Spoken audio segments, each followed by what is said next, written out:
जय श्री कृष्णा। राम राम, हर हर महादेव, जय माता दी। आप सभी का स्वागत है दिव्य भक्ति मंत्रा। आज हम वर्णन करेंगे सावन मास के महात्म्यम का, जिसमें अध्याय 5 है। इससे पहले मैं चारों अध्याय अपलोड कर चुकी हूँ। आपने ना देखे हों तो प्लीज आप वहां जाकर देखिए। चलिए शुरू करते हैं। अध्याय 5। सावन मास में भगवान शिव की उपासना का विशेष महात्म्यम है। यह महीना जीवन में शांति, सुख, स्वास्थ्य और मोक्ष प्राप्ति में सहायक माना गया है। पिछले अध्यायों में हमने सावन के महत्व, सोमव्रत की महिमा, भक्तगणों की कथाएं और साधना के नियम जाने। अब इस अध्याय 5 में हम सावन में शिव जी को जल चढ़ाने की विशेष कथा और ब्राह्मण की कथा तथा सावन में विशेष 5 रहस्य जानेंगे। तो चलिए शुरू करते हैं। गंगा जल और बेलपत्र का रहस्य। प्राचीन काल में एक नगर में अत्रि नामक ब्राह्मण रहते थे। वे निर्धन थे पर शिव भक्त थे। सावन का महीना आया परंतु उनके पास शिवलिंग पर चढ़ाने के लिए गंगा जल और बेलपत्र नहीं थे। उन्होंने उदासी में कहा, हे भोलेनाथ, मैं कैसे आपकी पूजा करूं? तभी उन्हें स्वप्न में भगवान शिव ने दर्शन दिए और कहा, हे भक्त, जल ही जीवन है। जो जल बहता है वह पवित्र है। तू अपने घर के बाहर कुएं का जल लाकर मुझ पर चढ़ा दे, वही गंगा जल के समान होगा। बेलपत्र न हो तो पीपल के पत्ते चढ़ा दे, मैं वही स्वीकार कर लूंगा। अत्रि ब्राह्मण ने वैसा ही किया। सावन मास में प्रतिदिन जल और पीपल पत्र से शिव जी का अभिषेक किया। जैसे जैसे सावन बीतता गया, अत्रि का जीवन बदलने लगा। धीरे धीरे उनके घर में धन, धान्य, स्वास्थ्य और सुख का आगमन हुआ। उनके पुत्र विद्वान बने, गृहस्थी में शांति आई और 1 वर्ष के भीतर उनका जीवन समृद्ध हो गया। ये है भोलेनाथ की दया। अब हम दूसरी कथा का वर्णन करेंगे, जिसके अंदर वियोगिनी स्त्री की कथा है। काशी नगरी में मालती नाम की एक स्त्री थी, जिसका पति व्यापार के लिए विदेश गया था। सावन का महीना आया। मालती ने संकल्प लिया कि वह सावन के प्रत्येक सोमवार को निर्जला व्रत रखेगी और शिवलिंग पर जल अर्पित करेगी। उसने व्रत किया परंतु लगातार बारिश होने के कारण जल लाने में कठिनाई आई। एक दिन तेज वर्षा में वह गिरी और उसके घुटने में चोट लगी। फिर भी उसने शिवलिंग पर जल अर्पित किया। सावन समाप्त होते ही उसके पति का पत्र आया कि वह सुरक्षित लौट रहा है। जब पति लौटा तो उसने बताया कि रास्ते में समुद्र में तूफान आ गया था, परंतु किसी अदृश्य शक्ति ने जहाज को बना लिया और बचा लिया। यह शक्ति सावन की गई शिव उपासना और जल अर्पण का फल था। भोलेनाथ जरा से व्रत श्रद्धा से करने पर प्रसन्न होते हैं। अब हम कथा के तीसरे भाग में सावन के 5 रहस्यों के बारे में बात करेंगे। सावन में जल का क्या महत्व है? सावन में जल अर्पण से पापों का नाश होता है और जीवन में सकारात्मक ऊर्जा का संचार होता है। दूसरा, कहा जाता है बेलपत्र चढ़ाने चाहिए। उसका भी हम रहस्य जानते हैं। बेलपत्र की 3 पत्तियां त्रिदेव यानी ब्रह्मा, विष्णु, महेश का स्वरूप होती हैं। बेलपत्र चढ़ाने से विशेष पुण्य प्राप्त होता है। सावन और वर्षा का योग। सावन में वर्षा पृथ्वी को शुद्ध करती है, जिससे वातावरण में प्राणवायु बढ़ती है। इसी कारण यह समय साधना के लिए उपयुक्त होता है। ऐसा कहते हैं सावन में रुद्राभिषेक करना चाहिए। क्यों करना चाहिए, आइए हम जानते हैं। सावन में रुद्राभिषेक से रोग शोक का नाश होता है, मोक्ष की प्राप्ति होती है। पांचवा है सोमवार का उपवास। सोमवार को उपवास करने से मनोवांछित फल प्राप्त मिलता है। सावन के सोमवार विशेष रूप से उत्तम माने गए हैं। सावन मास की साधना विधि। प्रतिदिन स्नान कर स्वच्छ वस्त्र धारण करें, भगवान शिव का ध्यान करें, ओम नमः शिवाय का जाप करें, शिवलिंग पर जल, दूध, दही, शहद से अभिषेक कर अंत में गंगा जल चढ़ाएं। बेलपत्र, आग, धतूरा, भस्म और सफेद फूल अर्पित करें। अगर बेलपत्र उपलब्ध न हो तो कोई भी पवित्र पत्ता शिव जी पर चढ़ा सकते हैं। दीपक जलाकर शिव जी की आरती करें।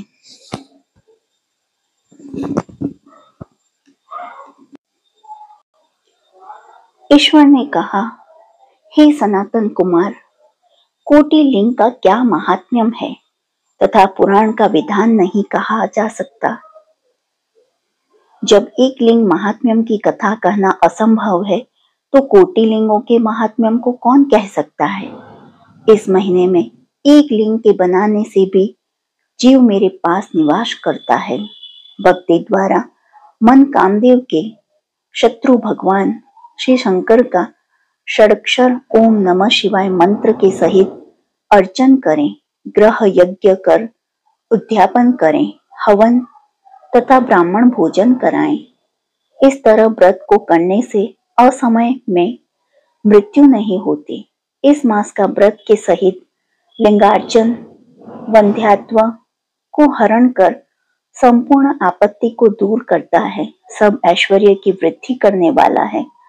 जो प्राणी पंचामृत से श्रावण मास में अभिषेक करता है वह इस देह को छोड़ कैलाश में मेरे नजदीक आकर एक कल्प तक निवास कर सकता है। वह प्राणी पंचामृत पीने वाला, गौ तथा धन आदि से युक्त अत्यंत मधुर भाषी त्रिपुरा सुरहंता श्री शंकर प्रिय होता है।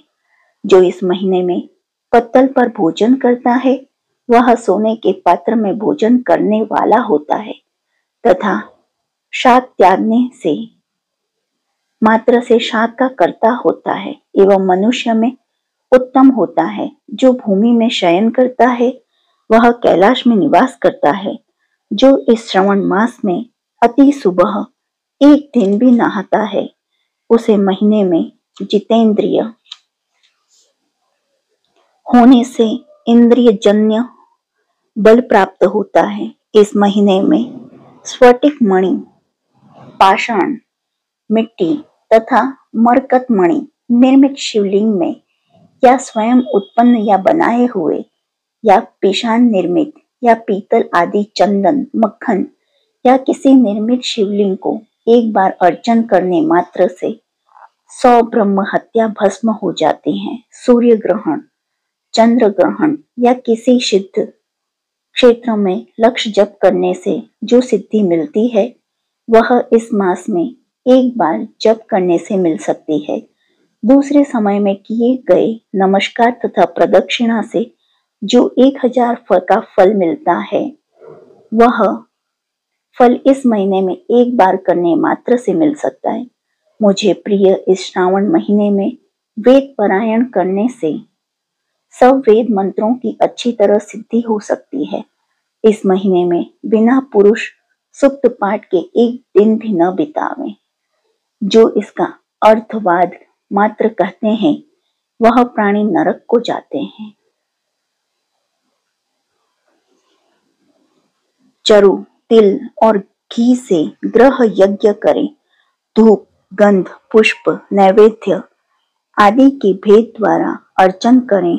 शंकर के रूपों का यथोचित ध्यान कर शक्ति द्वारा कोटि होम, लक्ष होम और अयुत हवन करें। तिलों के व्याह आहति मंत्रों से हवन करें। इसको ग्रह यज्ञ नाम से कहा गया है। हे सनत कुमार, अब वार व्रत कहूंगा।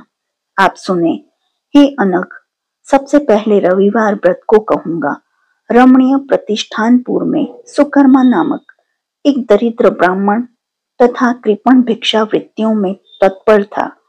एक दिन सुकर्मा ब्राह्मण ने धान्य भिक्षा के लिए प्रतिष्ठानपुर में घूमते हुए किसी गृहस्थ के घर में स्त्रियों को देखा। वे स्त्रियां आपस में मिलजुल कर रविवार के उत्तम व्रत को कर रही थी। उसी समय ब्राह्मण को देख उन स्त्रियों ने अर्चन को जल्दी ही ढक दिया। उस ब्राह्मण देव ने उन स्त्रियों से अर्चन विधि को जानने की जिज्ञासा की। हे साध्वी स्त्रियों, आप सबने क्यों इस व्रत को ढक दिया? आप दयालु हैं, कृपा करके मुझे बताइए।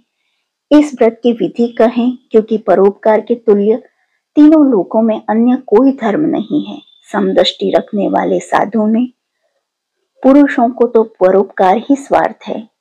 दरिद्रावस्था में से मैं दुखी हूँ। यह उत्तम व्रत को मैं भी करूंगा। इस व्रत के विधान तथा फल को कहिए। स्त्रियों ने कहा, हे द्विज, यदि व्रत में उन्माद या प्रमाद, विस्मरण, भक्तिहीनता या अनास्था करेंगे तो इस व्रत को तुम्हें कैसे दें? उनकी ऐसी वाणी को श्रवण कर उत्तम ब्राह्मण ने कहा, हे स्त्रियों, मैं ज्ञानी तथा भक्ति युक्त उत्तम व्रत को करने वाला हूँ।